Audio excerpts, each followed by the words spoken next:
bienvenida a estas jornadas de historia regional y de historia local. Más que nada son las primeras jornadas del norte de la provincia de Corrientes y además se insertan en el marco de las terceras jornadas del Instituto de Formación Docente de Cacatí. Agradecer la oportunidad de estar compartiendo este espacio a la institución, a las personas que hacen parte de esta institución, a la rectora por su colaboración, a los profesores David Salmón como organizador general, al profesor Manuel Araos por su coordinación y al profesor Jorge Burgos.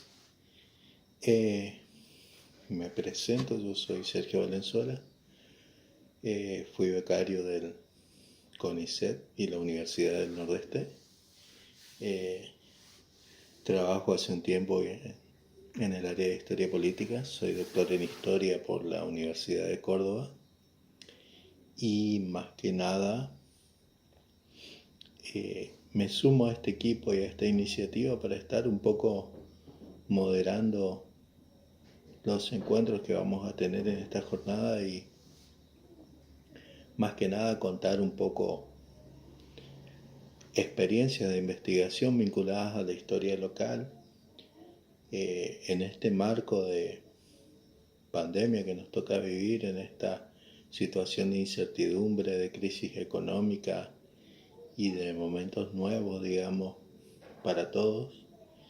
Y vamos a tener para estas cuestiones ayuda y aportes de otros investigadores y de personas del instituto que van a compartir con nosotros un poco sus trabajos, lo que hicieron y darle un salto de calidad a estas cuestiones ligadas a la historia local, ¿no? Porque es importante en momentos como estos, donde estamos pensando en la globalización, en las nuevas tecnologías y en situaciones que hacen al mundo actual, y esta jornada, digamos, que nos invita a reflexionar sobre el pasado, sus usos, costumbres, ciertas situaciones que hoy son de ayuda para de alguna manera interpretar y entender este presente que nos toca vivir.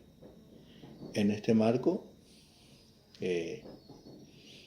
damos por iniciada estas jornadas que vamos a tener 2 días de trabajo medianamente intenso con la participación de actores de distintos lugares, distintas organizaciones dedicadas más que nada a la historia y a la enseñanza de la historia. Y vamos a abrir con una primera exposición a cargo del doctor Javier Moyano, que es doctor en Historia por el Colegio de México y actualmente es docente de la Universidad Nacional de Córdoba y es investigador del Centro de Estudios Avanzados de la Facultad de Ciencias Sociales, que es la última facultad que se creó en la Universidad Nacional de Córdoba, que casualmente es la universidad más vieja del país, más antigua si se quiere. Y además, adicionalmente, el doctor Moyano es director del doctorado en Historia de la Universidad Nacional de Córdoba. Es uno de los primeros doctorados en Historia del país. Entonces, en ese sentido, invitamos a pensar el trabajo de él y pensar un poco la historia desde su perspectiva de trabajo y pensar un poco la historia local, la historia regional y un poco la historia de pueblos también y de instituciones que él aborda desde la mirada de la historia de fines del siglo XIX, principios del siglo XX, y nos va a comentar un poco sus aportes vinculados al estudio de la reforma universitaria en Córdoba en 1918. Le cedemos la palabra. Muchas gracias por su atención. Bueno, ¿cómo les va? Nos han pedido que dijéramos algunas palabras sobre historia regional, y lo primero con lo que yo querría empezar es señalar que la importancia de la historia regional no radica exclusivamente en analizar lo particular, lo irrepetible, lo curioso, lo telúrico, sino que desde mi punto de vista la historia regional se enriquece mucho más cuando la hacemos dialogar con otras escalas, o sea, con la escala nacional en primer lugar, pero también con la escala latinoamericana e internacional. También es posible y enriquece mucho hacerla dialogar. Y en ese sentido yo quiero marcar que la historia regional puede implicar tres aportes a ese diálogo. En primer lugar, porque matiza los grandes relatos de las historias nacionales que generalmente se escriben desde las grandes capitales, y precisamente profundizar en historia regional nos permite ver si algunos de esos relatos se corroboran o no, o exige por lo menos introducir algunos matices. En segundo lugar, porque sobre todo cuando analizamos procesos de cambio, que a veces a escala nacional pueden ser muy marcados, muchas veces cuando ello ocurre, en la historia regional es donde se suelen percibir mayores líneas de continuidad, mayores inercias. Y en tercer lugar, porque también hay muchos procesos de historia regional que tienen su impacto en otras escalas, tanto en la escala nacional como en la escala latinoamericana o internacional. Por eso yo lo que quería proponer es que estos elementos los analizáramos a partir de un ejercicio tomando como objeto de ese ejercicio el proceso de la reforma universitaria cordobesa de 1918. ¿Por qué escoger la reforma universitaria? Porque creo que podemos estar de acuerdo que fue un acontecimiento que tuvo impacto no solo nacional, sino también latinoamericano, pero un acontecimiento local y regional que tiene impacto afuera de las fronteras de Córdoba. En ese sentido, lo que me parece importante señalar es que precisamente ese diálogo entre un acontecimiento local y un impacto que trasciende sus propias fronteras nos obliga un poco a pensar en empezar la necesidad de hacer dialogar las diferentes escalas, o sea, la escala local y regional por un lado, la nacional y la internacional por el otro. Fíjense cómo, si pensamos en el plano internacional y nacional, la reforma se explica en parte por procesos que están teniendo lugar en esas escalas, pero la escala local y regional nos permiten un poco entender por qué en Córdoba, o sea, si era un proceso que era común no solo a la Argentina, sino también a otras regiones, por el que enmarca la reforma, por qué la reforma se desencadena en Córdoba. Entonces se ve cómo ese diálogo es necesario para tratar de ponderar el peso de las distintas escalas en este proceso. Si pensamos que en el plano internacional estamos asistiendo a una etapa de crisis de paradigmas, o sea, en el marco de la Primera Guerra Mundial, una interrupción de esa fe indefinida en el progreso, que con la guerra mundial se hace añicos esa fe, pero también asistimos a una etapa también de esperanza en función de que hay revoluciones en el mundo, la revolución, fundamentalmente la revolución soviética, pero en términos latinoamericanos no podemos soslayar la revolución mexicana. Entonces vemos cómo ese contexto internacional está presente para como enmarcador de los sucesos de la reforma. Si pensamos en la escala nacional, la primera cuestión a la que tenemos que hacer referencia es al cambio de régimen político y al cambio de elencos gobernantes entre 1912 y 1916, y nos marca no solo las expectativas que ese cambio de régimen produce, sino también nos explica que los reformistas, los interlocutores de los reformistas en los sucesos de 1918 son funcionarios nacionales pertenecientes a nuevos elencos gobernantes con motivo del cambio de régimen y del cambio de régimen a partir de 1912 y el cambio de gobierno nacional a partir de 1916. También como enmarcador de escala nacional tenemos que ubicar el ciclo de protesta social que tiene lugar aproximadamente entre 1917 y 1922, producto en parte de la crisis económica que la Primera Guerra Mundial genera en los países del Cono Sur a partir de 1914. O sea, la reforma universitaria cordobesa es parte de un ciclo de protesta que se extiende por varios países del Cono Sur, o sea, Chile, Brasil, Perú, Argentina. Entonces, ahí también enmarcamos los sucesos de la reforma. Y en tercer lugar, un antagonismo que fue muy fuerte en la década del 80, pero que todavía está presente en la etapa de la reforma, que es el antagonismo entre laicistas y clericales en torno a las relaciones de Estado y Iglesia, y en particular en torno a la educación. Entonces, vemos cómo hay procesos a escala nacional que están actuando como contexto de la reforma y que contribuyen a explicar el escenario de la reforma. Ahora, ¿por qué la reforma en Córdoba? Y ahí tenemos que ubicar algunos factores locales y regionales. Porque, en primer lugar, el lugar que la Universidad de Córdoba ocupa en la sociedad y en la política cordobesa, las profesiones liberales, la actuación, sobre todo la actuación en el foro, pero también la actuación en la docencia universitaria o en la docencia en el Colegio de Montserrat, son fuentes de poder para las élites, o sea, se constituyen fuentes de poder para insertarse en el mundo de las élites, para permanecer en el mundo de las élites. Entonces, ahí hay un lugar que la Universidad de Córdoba, que es la universidad más antigua de lo que hoy es Argentina, tiene un papel, yo diría, sobredimensionado en la sociedad y en la política cordobesa respecto a otras regiones que tienen universidades, como en esta etapa podemos hablar fundamentalmente de Buenos Aires o de La Plata. En segundo lugar, el antagonismo entre clericales y laicistas en Córdoba también ha tenido sus escenarios específicos. O sea, el peso de los grupos clericales es muy fuerte en Córdoba, y muy fuerte en la Universidad de Córdoba, pero también recordemos que de la provincia de Córdoba surgieron las camarillas juaristas, que fueron las camarillas más decididamente laicistas en el contexto de la década de 1880. O sea que hay, por un lado, un peso muy fuerte del clericalismo, pero una presencia importante del laicismo, y entonces hay una disputa que se exacerba ahí.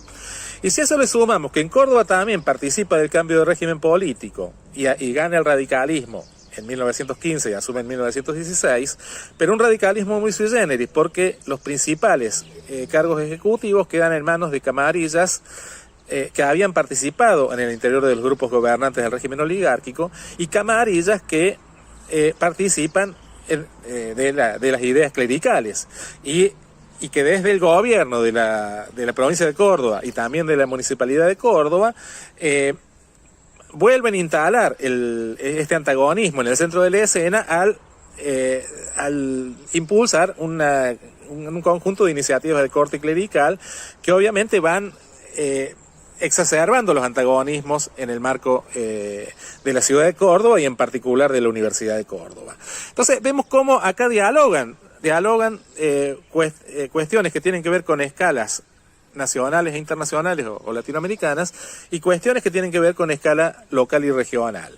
Y eso no es menor, porque fíjense ustedes cómo la reforma universitaria se va a constituir en la década del 20 y con proyección posterior en un elemento fundamental en la construcción de las identidades de los movimientos estudiantiles latinoamericanos. O sea, cuando yo hablo de la necesidad de hacer dialogar las escalas, yo no comparto esa visión de que en Córdoba se encendió una llamita y que se fue extendiendo después por todo el continente, pero sí el impacto que la reforma universitaria de Córdoba tiene en los procesos de construcción de identidades de los movimientos estudiantiles latinoamericanos. Y ahí, un poco para ir cerrando, lo que yo les querría marcar es cómo en ese proceso, ¿por qué ese proceso de construcción? Y ahí volvemos a hacer dialogar las escalas, porque fíjense, en el marco de una sociedad provinciana muy poco permeable a las novedades, tiene lugar un movimiento muy disruptivo que, con radicalizados métodos de lucha, consigue que las autoridades nacionales actúen en favor de demandas que eran impensadas, incluso en las etapas iniciales del movimiento. Entonces, en ese sentido, yo no creo que en Córdoba se prendiera una llamita que luego se extiende por todo el continente, pero la magnitud y la potencia del acontecimiento operan precisamente, por las razones que di, como un elemento obviamente fundante, como un mito fundante, no digo mito en sentido peyorativo, fundante de identidades muy fuertes que van a recorrer el continente en los años inmediatamente sucesivos. Entonces, ahí vemos cómo también lo local impacta en otras escalas. Y para cerrar un poco, cerrando un poco esta línea argumental, quisiera retomar por donde empecé. O sea, la necesidad de hacer dialogar las escalas local, nacional, latinoamericana e internacional, pero hacerlas dialogar en un ida y vuelta, no solo pensar en cómo los contextos de escalas mayores inciden sobre lo local, sino también cómo lo local puede repercutir en otras escalas. Muchas gracias.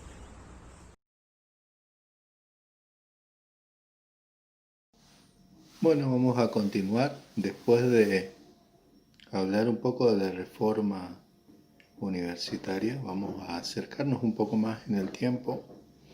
Vamos a continuar con la presentación de David Salmón.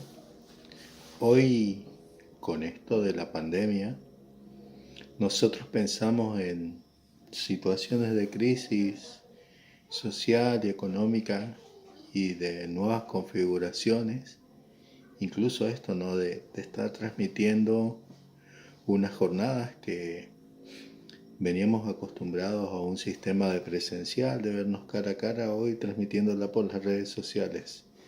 Y eso genera una serie de cambios y de procesos en nuestra vida cotidiana y en la política y también en la economía. Y no es la primera vez que suceden cosas como esta.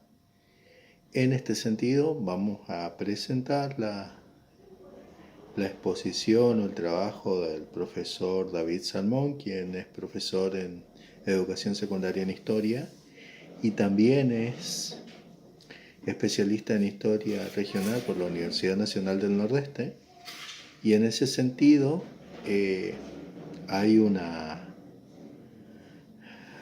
análisis que él hace en función de la crisis económica de mediados de los 60 y el cierre del ingenio y la planta azucarera de Corrientes, que viene de la mano con un conjunto de procesos que se vivieron en ese momento y que afectaron profundamente la economía, tal cual hoy, y eso generó cambios en el sistema económico provincial y en el sistema económico regional. En función de eso, él nos va a contar un poco su experiencia de investigación y los aportes que su trabajo le deja a la historia regional. Le cedemos la palabra al profesor David Salmón. Muchos se preguntarán cómo una provincia como Corrientes, teniendo todo el potencial desde el punto de vista natural y de los recursos del clima y de la cantidad de lluvia anual que hay, cómo no se destaca o se destacó en el ámbito de la producción nacional. Y en este mismo sentido, y siendo más específicamente, ¿por qué Corrientes no se destacó en la producción azucarera, teniendo todos los recursos como para destacarse?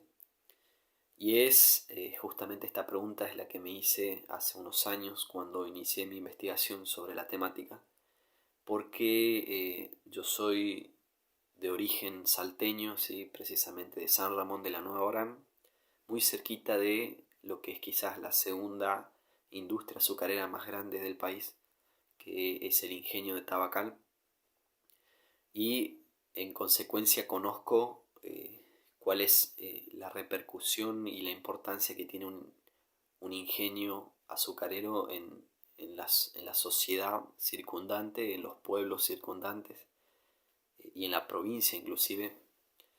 Y bueno, básicamente me pregunté eso hace unos años cuando vine a Corrientes, cuando conocí la historia de Corrientes y cuando conocí Santa Ana, y en base a los distintos relatos me enteré de que había un ingenio azucarero en la provincia de Corrientes que se destacó muchísimo, a solo 24 kilómetros de la capital correntina y a 5 kilómetros de Santa Ana de los Guácaras, que fue el ingenio primer correntino, una industria que surgió en 1882 en un país, entre comillas, distinto, ¿sí?, al que tenemos hoy, un país en donde había un auge económico, una vorágine de inversiones, en donde llegaban inmigrantes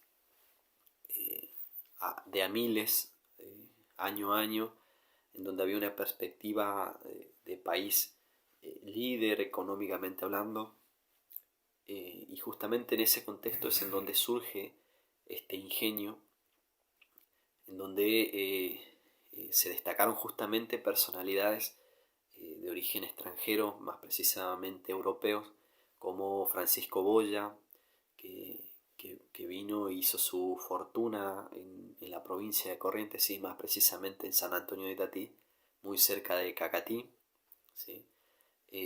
Después inclusive este hombre fundó el trencito económico que también llegó a General Paz, y compró la fábrica. Luego otro europeo, un español llamado Adriano Nalda, fue quien le dio estabilidad y progreso, y se convirtió esta fábrica en el emporio industrial más grande de la provincia. Inclusive este hombre, Adriano Nalda, se destacó en la alta sociedad correntina, ¿sí?, como habló la autora Adriana Kovalova. Lo señaló a este hombre como un integrante o un ejemplo de la alta burguesía urbana de Corrientes, que trajo muchos modos y costumbres de Europa, y en donde la sociedad misma lo respetó, lo imitó, e inclusive fue, según la revista Caras y Caretas, fue nombrado y fue exaltado como un prohombre o como un hombre ejemplar. Y bueno, dentro de este recorrido histórico, en la última etapa ya de crisis de este ingenio, se puede hablar de Miguel de Sviastopol-Smirsky, que era un ruso de origen supuestamente noble, que se encargó de producir en el ingenio bebida alcohólica en base a la destilación de la caña de azúcar, ¿sí?, como ron, como caña, como brandy, ¿sí? Pero yendo específicamente a este proceso de decadencia y a entender las causas de por qué un ingenio azucarero no funcionó en Corrientes, debería remontarme justamente a el periodo en donde el país inclusive entró en una incógnita económica desde mediados del siglo XX hasta la actualidad. Fue un proceso de decadencia en donde Argentina pasó a ser de los países más ricos del mundo, más productivos, a lo que es hoy justamente un país que sí es rico, que sí tiene mucho potencial, pero que en las últimas décadas se convirtió en el país de las crisis, o así lo denominaron internacionalmente. Y nosotros, como somos contemporáneos de esto, lo vivimos en carne propia. Tal podría decirse que la crisis del ingenio o la crisis de producción del ingenio fue de la mano con una decadencia económica paulatina, a través de un proceso paulatino, pero que también está relacionado a justamente la realidad nacional, a las políticas nacionales. Y yendo específicamente a la historia del ingenio, sus propietarios más exitosos, que fueron Adriano Nalda y luego sus hijos, luego de su muerte en 1940, Adriano Nalda dejó una industria en auge, en donde había todo un circuito económico en el norte provincial en torno al ingenio y en torno a el tren económico, que se basaba en el transporte de pasajeros, en el transporte de carga, en donde se basaba en la producción de caña, de transporte de caña, de azúcar en todo el norte provincial, ¿sí? En torno a la ciudad de Corrientes, ¿sí? Que llegaba inclusive hasta General Paz. La producción de leña para el ingenio, la producción de todo tipo de productos que nada tenían que ver con el ingenio, pero que gracias a este tren económico llegaban al piso, ¿sí? Muy cerca de la estación de tren en Corrientes, para venderse, ¿sí? Había además una producción obrera, o sea, había una masa obrera que trabajaba en el ingenio. De hecho, se formó un poblado alrededor de la fábrica que se llamó Ingenio Primer Correntino, que aún está en pie. También había muchos cosecheros golondrina que venían en masa a el ingenio, las inmediaciones del ingenio, a cosechar caña de azúcar en la época de zafra. Había todo un auge económico que era un proyecto industrial también muy destacado, muy icónico, ¿sí? Pero que a partir de la década del 40 entró en una incógnita, entró en una controversia, sobre todo desde el punto de vista de la política nacional, en donde los mismos dueños del ingenio, que era la sociedad de hijos de Nalda, empezaron a rechazar la política impositiva y la política laboral del gobierno de la Revolución del 43, en donde empezaron a imponer eh, una fuerte política laboral con el Estatuto del Peón Rural, por ejemplo, en donde empezaron a pedir de que exista vivienda digna, salario digno, una reducción de horas de trabajo, en donde se le dé una condición de trabajo mucho más digna, además de los impuestos a la fábrica y los impuestos que también tuvieron que de alguna forma hacer frente los dueños por el almacén de ramos generales que tenían a su cargo, conocido como el Vasco, en lo que hoy es el Café El Mariscal, en la calle Pellegrini y Salta. Esa era justamente en la dirección de este almacén de ramos generales. Y bueno, llegó un momento en donde, como muchos productores rurales de la época, decidieron dejar de producir para no tener que hacerse cargo de tanta presión, ¿sí? Y es justamente esta controversia en la que entró la Argentina posteriormente durante los años siguientes, y es que se aumentaron los derechos laborales, ¿sí? Se aumentó la contemplación hacia las clases subalternas, pero de alguna forma Argentina empezó a ser cada vez, o la producción empezó a ser mucho menos conveniente para muchos empresarios, eh, y es ahí en donde existe una de las principales controversias que llevó a que en 1950 esta sociedad decida ponerle fin a la producción de azúcar, azúcar industrializada en la provincia. Ya la última etapa, entre 1950 y 1965, se hizo cargo una sociedad anónima llamada SARPA, ¿sí? Sociedad Anónima Río Paraná, que solamente se dedicó a la producción de bebidas alcohólicas, ¿sí? Como les mencioné anteriormente. Y para producir bebida alcohólica ya no se necesitó tanta caña, ya no se necesitó tanta leña, ya no se necesitó mucho más, mucha más mano de obra. Y entonces es cuando se entra en una etapa de decadencia del ingenio primer correntino, donde inclusive hubo un frustrado proyecto de crear una colonia franco-argelina en el ingenio, que no funcionó, más que nada porque los exiliados que vinieron de Argelia, de la independencia de Argelia, los franceses exiliados políticos, eh, no tenían el oficio de plantar, de cosechar.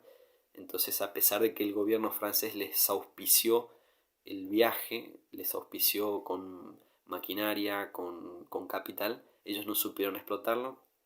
Y finalmente, en 1960, ¿sí? En la década del 1960, precisamente en 1965-66, hubo una superproducción de azúcar en el país, en donde el Estado Nacional vio con buenos ojos la necesidad de terminar con los ingenios, con la gran cantidad de ingenios y centralizar la producción de azúcar, porque se producía tanta azúcar en el país que de una manera récord se bajó el precio tanto por tanta producción que el gobierno de Onganía, con su ministro de Economía Adalbert Kraiger Bacena, decidió hacer una reducción de ingenios azucareros.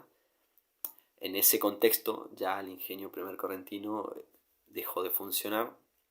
En ese contexto también se perjudicó a otros ingenios azucareros, como por ejemplo el ingenio de Las Palmas en Chaco, y se benefició, inclusive se cerraron hasta 12 ingenios en la provincia de Tucumán, que es la que tiene más tradición azucarera en el país, creando un impacto fuertísimo en todas estas provincias, y la producción de azúcar se centralizó, se regionalizó con gran apoyo de los gobiernos nacionales y de la política nacional en provincias como Jujuy, en el ingenio de Ledesma, o en Salta como en el ingenio de Tabacal.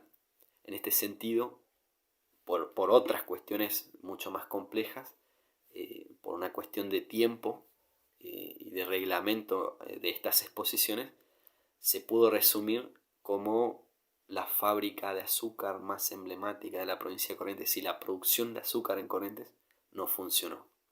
Muchas gracias.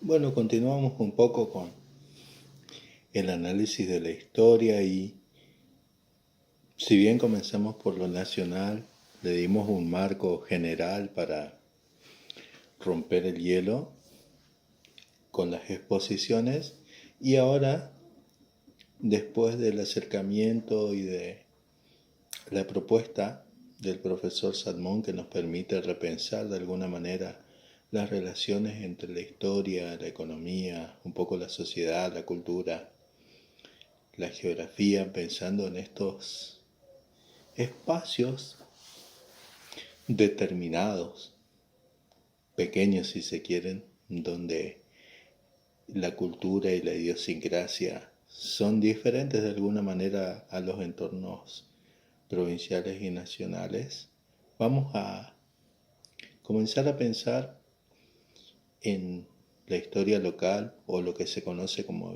historia de pueblos. Y en primer lugar vamos a darle lugar a la profesora Belén Sandoval, que es una profesora egresada, lo podemos decir con orgullo, del Instituto de Cacatí, y va a hablar de los primeros protestantes en General Paz. Y nos va a mostrar la influencia, si se quiere. O sea, decía, pensamos la sociedad, pensamos las instituciones de educación, pensamos luego en lo local y en la economía y el marco provincial, y ahora vamos a ver pequeños aspectos culturales, si se quieren, que hacen a lo local. Entonces vamos a ver cómo una pequeña minoría, si se quiere, de inmigrantes en algún momento, comenzaron a asentarse y a influenciar el departamento en sí de General Paz en la provincia de Corrientes, y esto de lo que decíamos al principio, pensar un poco y problematizar también el norte de la provincia y pensar no solamente la localidad, sino la localidad en su contexto y en un contexto regional. Y en eso vamos a pensar a todo el Departamento General Paz y pensar desde la voz de alguien que estudió y se especializó en la historia y que además estudió en nuestra institución. En ese marco le damos la palabra a la profesora Belén Sandoval. Mi nombre es Sandoval Belén, soy profesora en Historia, exalumna del Instituto Superior de Formación Docente de Cacatí. He realizado una investigación sobre el origen de los protestantes dentro del departamento de General Paz, especializándome en Cacatí, Paraje Zapallo y también Lomas de Vallejos, comprendiendo el periodo de tiempo entre 1950 hasta el 2000. Esta investigación se tituló Una grieta dentro de la cultura correntina. La dividí en 4 capítulos. En el primero de ellos voy a exponer a grandes rasgos el origen del protestantismo, la historia del protestantismo, porque abarca a una multiplicidad de confesiones religiosas el término protestante, qué significa serlo.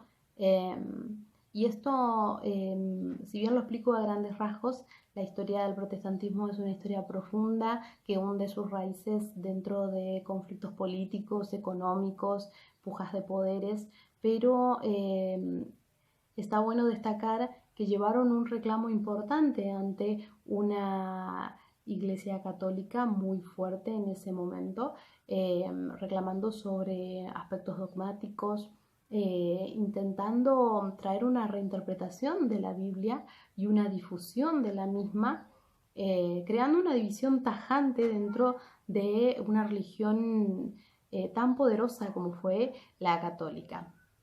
Crearon una división que nunca pudo ser subsanada y a su vez tiene como consecuencia el surgimiento de muchísimas confesiones religiosas en base cristianas, en base monoteístas, pero que respetan sus propias doctrinas.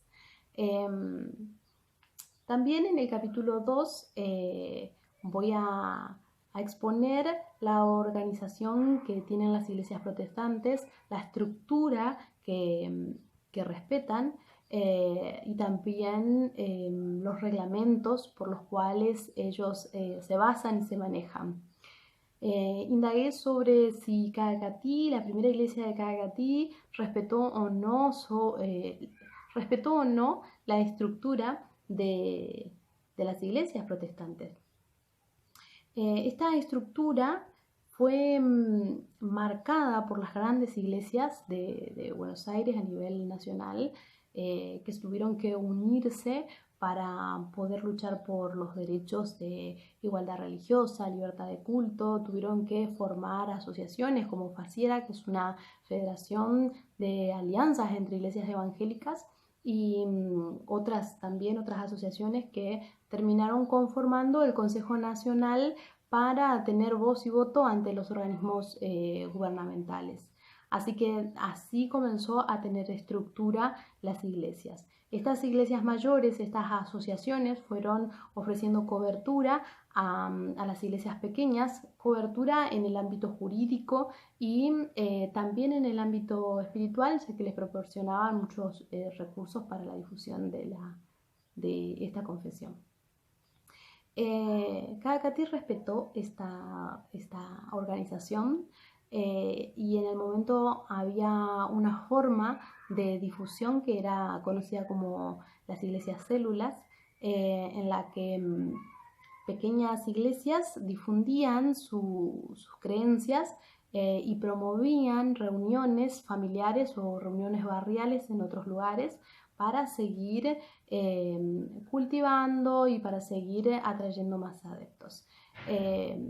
También pude encontrar actas de fundación, actas de filiaciones, actas en las que se expone cómo se van organizando por comisiones directivas y cómo van estructurándose, tratando de dar coherencia a su credo y respetando los requerimientos jurídicos que se necesitan. Cacatí respetó, ya que era filial de una de las iglesias reconocidas en Buenos Aires como la iglesia del IM, de corte asambleísta. La iglesia asamblea es una iglesia bastante conservadora, que llevaba una serie de reglas que debían cumplirse, así que Cacatí fue influida en 1950 por una iglesia muy conservadora. Eso se difundió también en las pequeñas localidades dentro de Cacatí y las zonas aledañas. podemos encontrar que luego de la primera fundación de Cacatí se van a ir introduciendo en Paraje Zapallo, en Puisoye, Tacuaral, se va a ir abriendo cada vez más la difusión del Evangelio. Si bien la figura más importante acá que tenemos que destacar es la figura de Felipe Sosa, que fue uno de los pioneros en traer y establecer la primera iglesia evangélica en Cacatí, ya se venían dando movimientos misioneros desde Corrientes capital, Ituzaingó, Curuzucuatía, que ahí se habían instalado las primeras iglesias evangélicas. Todas estas iglesias eran netamente extranjeras, porque la difusión del Evangelio tiene que ver y está estrechamente ligada con el proceso de inmigración, así que tiene mucho que ver el origen extranjero de esta confesión religiosa. Bueno, también tenemos que indagar sobre qué impacto tuvo dentro de una cultura netamente católica, fuertemente conservadora, en la que siempre se caracterizan por las expresiones de su religiosidad, qué impacto tuvo la presencia de una minoría evangélica, de una minoría diferente. Podemos encontrar que la religiosidad invadía todas las esferas de la sociedad, todos los ámbitos, el ámbito educativo, el ámbito municipal, fuerzas de seguridad, todas las expresiones de tradición y de religiosidad se invadían, de hecho hasta el día de hoy se siguen invadiendo bastante todos estos ámbitos, y creando una fuerte separación entre el diferente, entre el que no profesa, y creando también una visión negativa sobre aquella minoría que no estaba incluida dentro de este movimiento religioso.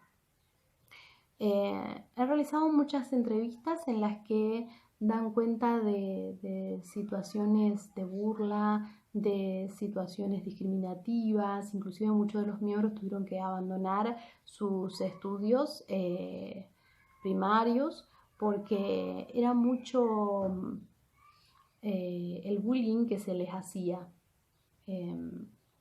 Así que se puede marcar un grado de violencia que se ejerció en este tiempo a las minorías protestantes. Inclusive hay relatos de incendios de pequeños lugares de reuniones, prohibiciones de circulación, prohibiciones del ingreso a ciertos comercios. Fue un tiempo en el que estas minorías sufrieron mucho la mirada negativa que se tenía sobre ellos. Y esta mirada negativa también me hizo analizar cómo se manejaban los primeros protestantes, cuáles eran las características de las iglesias protestantes, por qué eran vistas como sectas, por qué eran vistas de una manera peyorativa. Comencé a indagar entonces cómo se caracterizaban estas iglesias evangélicas, estas primeras iglesias, cómo se manejaban entre ellos, cómo se relacionaban entre ellos, porque eran vistas desde una mirada negativa y me intrigó esta cuestión. Y pude descubrir que había ciertos principios, ciertas formas bastante cuestionables de cómo se manejaban. En cuanto a la necesidad que tenían constantemente de verse aceptables ante su líder religioso, preguntar constantemente cómo se debían comportar, si era correcto o no. El líder invadía todas las esferas de la vida de estas personas. Llegó a un punto de inclusive tomar decisiones por sus propios miembros en cualquier área de su vida. Esto estaba apoyado por grandes ayunos, por grandes memorizaciones bíblicas, que si uno lo comparaba, y no solo yo hice esta comparación, sino que han hecho otros investigadores que quedaron plasmados en mi trabajo sobre una comparación entre principios sectarios dentro de estas primeras iglesias evangélicas. ¿Por qué comenzaron a rayar la cuestión sectaria? Cuando una secta comienza a ser destructiva, cuando una secta comienza a ser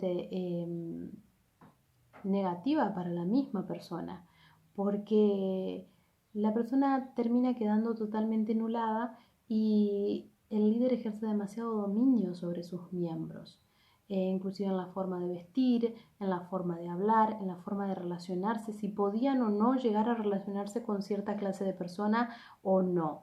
Todo esto quedaba a criterio del líder de su confesión. Fue muy importante destacar esto y encontrar que sí tuvieron principios sectarios y también que no solamente esto sucedió en Corrientes, esto sucedió en nuestro departamento, sino que fue a nivel nacional. Y estas características de estas primeras iglesias fueron cambiando en 1980. ¿Por qué marco 1980? Porque ingresa en la Argentina un movimiento de renovación dentro de esta confesión religiosa. Una confesión bastante doctrinal, bastante conservadora, bastante con tinte sectario, con tinte de principios bastante negativos para sus mismos miembros. Encontró un movimiento de renovación a partir de 1980 donde ingresan los pentecostales, muy influidos por Estados Unidos. Es un movimiento de renovación donde se vuelve al inicio, se vuelve a tomar el mensaje netamente de Jesús, el mensaje mesiánico también, y dejar de lado esos detalles de tanto poder y tanto dominio que se le entregaba al líder. Las formas de vestir, las formas de pensar, las formas de hablar, y se comienza a hacer una separación entre las decisiones personales y lo que atañe exclusivamente a los líderes religiosos. Esto fue una renovación bastante importante, bastante positiva dentro de este ámbito, porque se le da más apertura a la mujer. La figura de la mujer en 1950 era impensable que una mujer pueda liderar una iglesia, no en todas las iglesias, pero sí en esta zona. Y el pentecostalismo trae esa renovación, ese respiro de poder permitirle a las mujeres poder llegar a liderar, poder pararse enfrente y hablar, dejar un poco de lado todas las normas, las reglas de cómo vestirse, de cómo hablar, de cómo presentarse. Se van dejando un poco de lado eso. Ingresan no solo los pentecostales, sino también los neopentecostales en toda la Argentina. Si bien en Corrientes, siempre en Corrientes es un poco más lento el proceso de renovación, mucho más en las pequeñas zonas, en los pequeños pueblos escondidos, demora más esta renovación. Encontré dentro de esta investigación una investigación parcial. Intenté darle voz a un grupo de personas que querían contar su historia, de que querían ser escuchados, una minoría correntina que deseaba contar su historia y ser escuchados. Me gustó mucho poder hacerlo y fue bastante complejo porque se necesita comprender muchas doctrinas, muchas formas de ver la vida, de comprender y de interpretarla, para poder entender cómo se organizaron, cómo se difundieron y cómo llegan a impactar en una cultura netamente católica y muy cerrada. Cómo es el impacto entre ambos bandos. Fue y sigue siendo una investigación compleja porque yo me he basado en estos 3 pueblos, pero La historia es mucho más larga, es mucho más profunda, abarca muchos pueblos más y me encantaría que pueda seguir reconstruyéndose el pasado de los protestantes. Muchas gracias.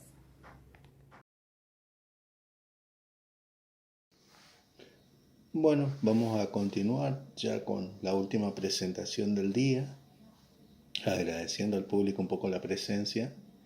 Vamos a continuar con la presentación del trabajo de la profesora Mercedes Molina, egresada del Instituto de Formación y Capacitación Docente número 1 y egresada en una extensión áulica de la zona.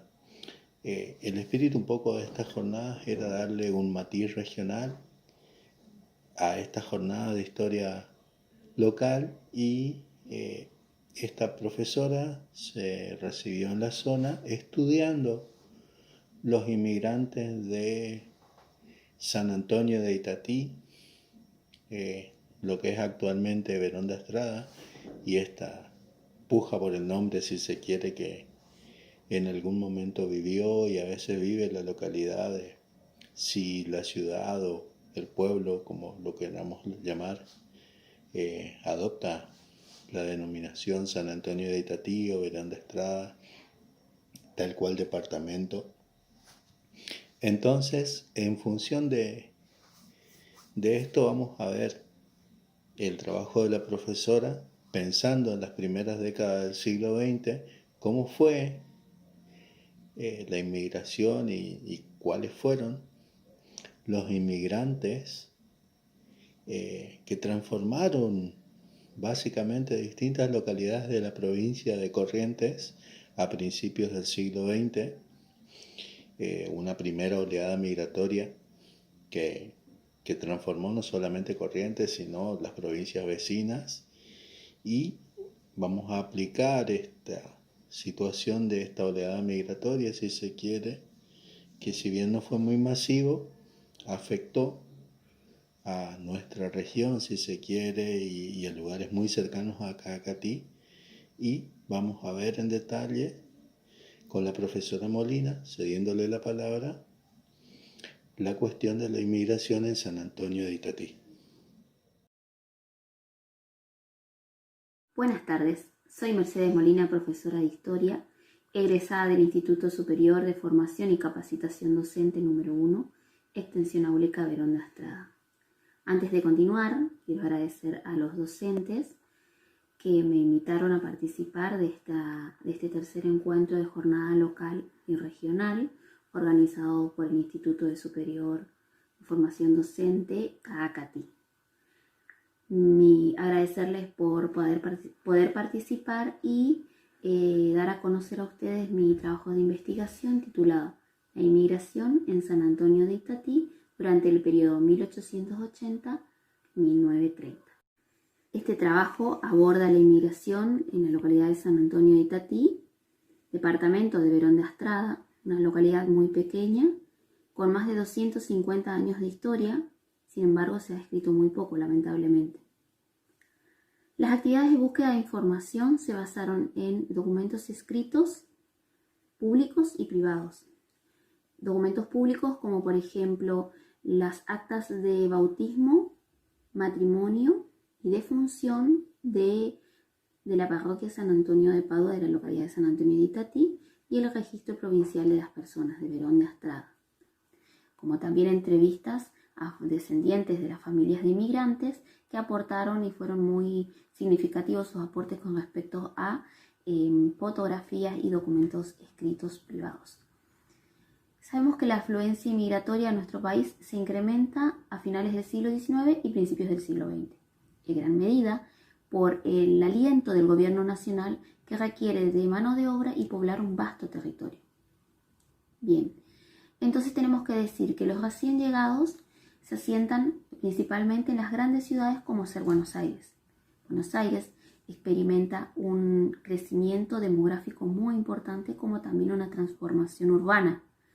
Sin embargo, Corrientes, la provincia de Corrientes, es la antítesis de Buenos Aires, ya que es una provincia poco favorecida por la inmigración, en gran medida por el escaso desarrollo industrial, comercial, como también del transporte y las comunicaciones. Pese a todos los factores nombrados, igualmente llegan familias de inmigrantes a la provincia de Corrientes y particularmente a la localidad de San Antonio de Itatí. Los recién llegados supieron adecuarse a la idiosincrasia de los astradeños y conformaron familias. Consultados los registros de la parroquia San Antonio de Padua, se evidencian múltiples nacionalidades de inmigrantes, entre los cuales se distinguen los italianos, sirio-libaneses, españoles, armenios, suizos. Seguidamente voy a mencionar los apellidos de inmigrantes encontrados en los registros parroquiales de acuerdo al orden cronológico. Si bien mi trabajo de investigación se debe a partir del año 1880, me pareció muy interesante mencionar aquellos que aparecen antes, como es el caso de Antonio Burlando, que tiene su primer registro en 1863, como también Antonio Belledone, Inocencio Bani, que el registro se encuentra en las actas censales del primer censo nacional que se realizó en nuestro país, como también la familia Dacunda, que se encuentra en registros a partir del año 1875, 3 hermanos, Enriqueta, Nicolás y Francisco Dacunda. Muy bien, con respecto a aquellos apellidos que se registran a partir de 1880, podemos mencionar a Antonio Tremelli, italiano, que se registra su matrimonio con Fidela Maciel en el año 1884. Se sabe que su oficio era hacendado y que murió muy joven, ya que en el año 1884 se registra su acta de defunción. Por otra parte, podemos hablar de Francisco Boya, italiano, nace en Piacenza, Italia, que muy joven se incorpora al ejército de Italia y lucha contra los austríacos. En 1869 se embarca desde Génova hacia Argentina. En 1870 llega a la ciudad de Corrientes y posteriormente reside en la localidad de San Antonio de Itatí como dependiente en un comercio de ramos generales, un almacén de ramos generales cuyo propietario era el señor Manuel Molina. Años después, Francisco logra ser propietario de este negocio y con suficiente capital ahorrado viaja a Corrientes capital e invierte en importantes proyectos como es el establecimiento del primer tren de la provincia de Corrientes, que realmente fue muy significativo el aporte de este tren para la economía de la provincia. En 1881 redacta su testamento, en el cual deja plasmado que es vecino de la localidad de San Antonio de Itatí, como también menciona a su hija Higinia Aponte, fruto de su relación con Francisca Aponte, una Yagedú originaria de Vietri di Potenza, región de Basilicata, Italia. Esta familia, constituida por Martino Yagedú y Francesca Natielo y sus 3 hijos, llegan a Argentina y los primeros registros que se obtiene es en el año 1886, cuando registra a su cuarto hijo, el bautismo de su cuarto hijo, que es Antonio Melitón Yagedú.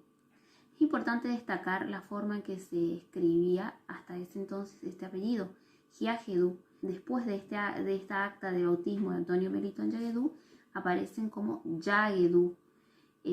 Esto se debe a que existía una práctica de castellanizar los apellidos y nombres. Martino Yagedú va a pasar a figurar en los registros como Martín Yagedú y sus hijos como Nicolás, Juan y Miguel Yagedú. Esta familia se dedica a la ganadería, al comercio, y podemos resaltar la figura de Miguel Yagedú, este hombre que se tuvo múltiples funciones en la localidad, fue distinguido, se desempeñó como síndico parroquial, era comerciante, comerciaba con productos locales, los embarcaba a través del puerto de Yape a distribuidores en Buenos Aires. Por otra parte, también la familia Martelotti, este matrimonio Martelotti y la señora Rosa Limongi y Limonchi, difiere la forma en que se escriben diversas actas, la de la señora Rosa. Limongi o Limonchi. También sus registros son a partir de 1886, cuando bautizan a su hijo Ramón Antonio Martelote. Esta familia, que es originaria de la región de Calabria, también se dedica al comercio y a la ganadería. La inmigración española en nuestro país fue muy significativa. Podemos decir que es relativamente tardía en nuestra localidad, es relativamente tardía en comparación a los italianos. Los primeros registros datan a partir del 1900. Apellidos como Piñeiro, Rodríguez, Gruñeiro, estas personas que desempeñaban múltiples oficios. José María Rodríguez, por ejemplo, era fotógrafo, Manuel Gruñeiro era carpintero y Enrique Piñeiro, labrador. José María Rodríguez, un joven que nació en La Coruña, llega a la Argentina aproximadamente a los 23 años. En un primer momento desembarca en Itaibate y posteriormente llega a San Antonio de Itatí. Conoce a Zenobia Gómez, quien es la hija de la persona que le da hospedaje, que tenía un hospedaje en la localidad, ubicado por calle Ituzaingó y 9 de Julio. Logra conformar una familia con varios hijos, pero en un determinado momento la fatalidad llama a las puertas de esta familia. Uno de los hijos del matrimonio fallece y a partir de allí empiezan a existir problemas conyugales, por lo que José María decide abandonar la localidad. Trabaja varios años en la provincia del Chaco hasta el año 1928, cuando muy enfermo regresa a la localidad y fallece junto a su esposa. La inmigración sirio-libanesa también es tardía con respecto a los italianos. Los primeros registros se encuentran a partir del 1900. Podemos mencionar apellidos como el de Curi, Real, Tallar y Sayash. Con respecto a Juan Curi nace en Siria, y lo interesante de Juan Curi es que él registra en una libreta personal acontecimientos considerados importantes en su vida. Mediante esta libreta se sabe que Juan Curi llegó a la localidad de San Antonio de Itatí el 13 de mayo de 1903. Y también registra el nacimiento de cada uno de sus hijos. Podemos decir que en un primer momento Juan Curi se radicó junto a sus hermanos, eran 3 hermanos, se radicó en la localidad de Cacatí.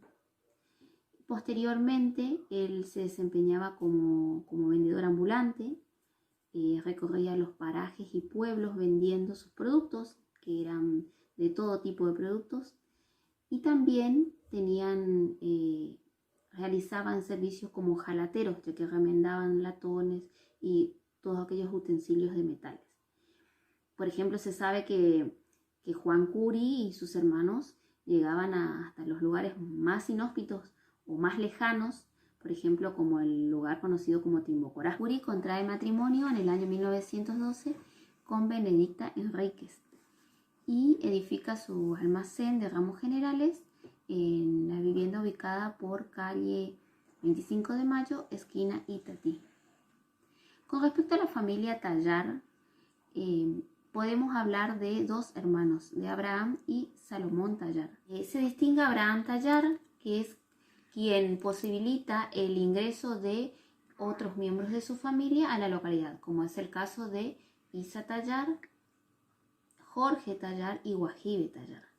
Natalio Sayash, también de origen sirio, también se dedica al comercio, se distinguió por su participación también activa en la política.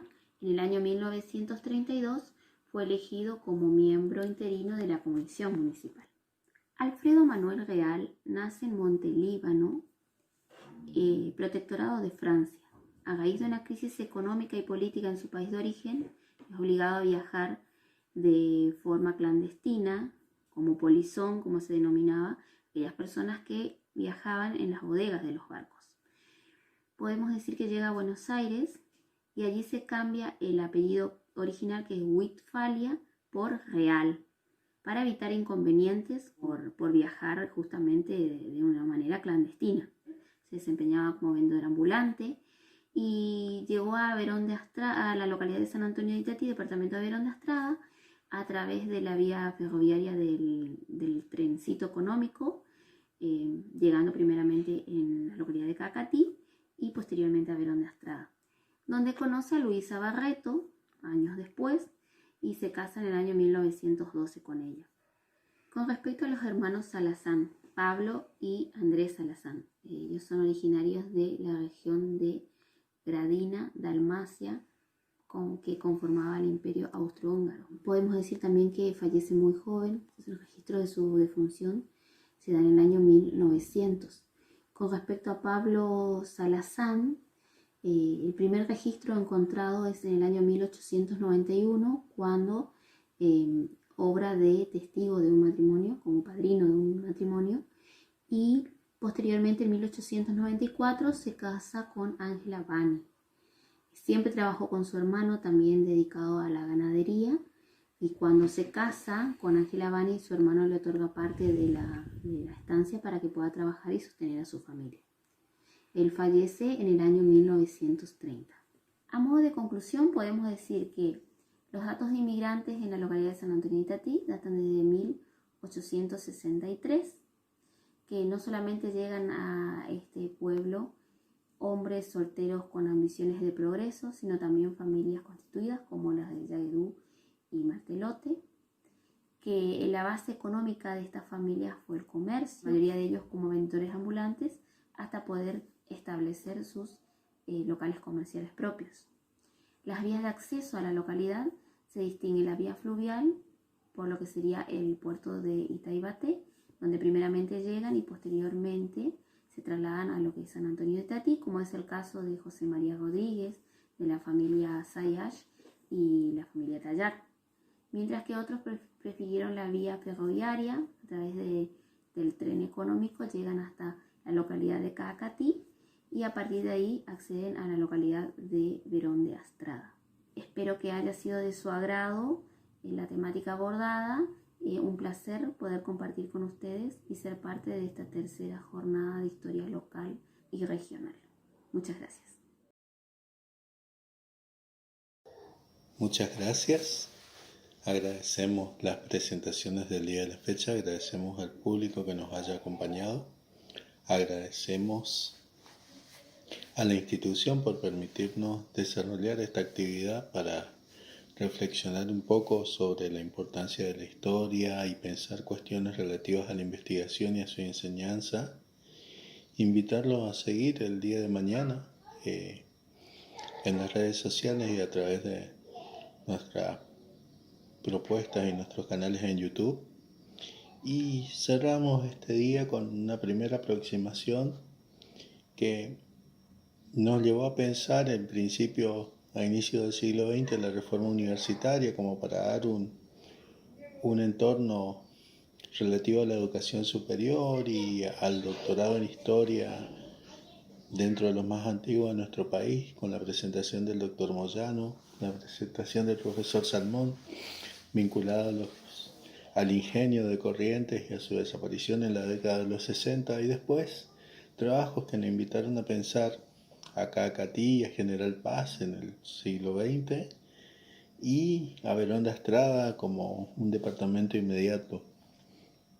Estamos en un año 2021 que venimos de bicentenario de la Revolución de Mayo, de bicentenario de la Independencia, y estamos en un año donde se cumplen 200 años de las autonomías provinciales, desde que nuestro país se llama República Argentina, desde que tenemos una constitución nacional. También tenemos,